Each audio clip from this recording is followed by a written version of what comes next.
Kenya and South Africa stand among our continent's foremost economic anchors. South Africa is one of Africa's premier industrial and financial powerhouses, while Kenya is the gateway to East and Central Africa that is propelled by a dynamic private sector, a thriving digital innovation ecosystem, and strategic infrastructure.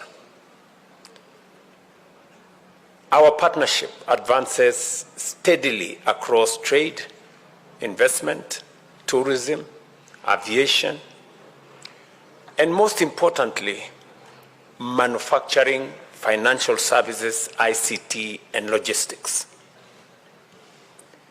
Today, more than 60 South African companies operate in Kenya, in the banking sector, in insurance, retail, manufacturing, telecommunication, infrastructure, and some of them in real estate. South Africa remains among the leading sources of foreign direct investment in Kenya, even as Kenyan enterprises increasingly venture south in search of new markets and partnerships.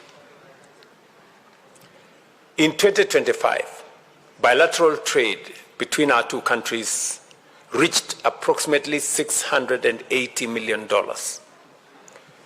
This is meaningful progress, but it is also a measure of how much potential remains untapped.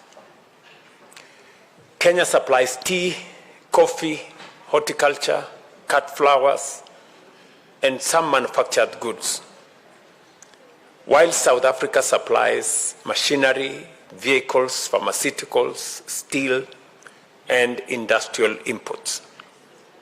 Such complementarity is the very foundation for a deeper industrial cooperation and shared value chains.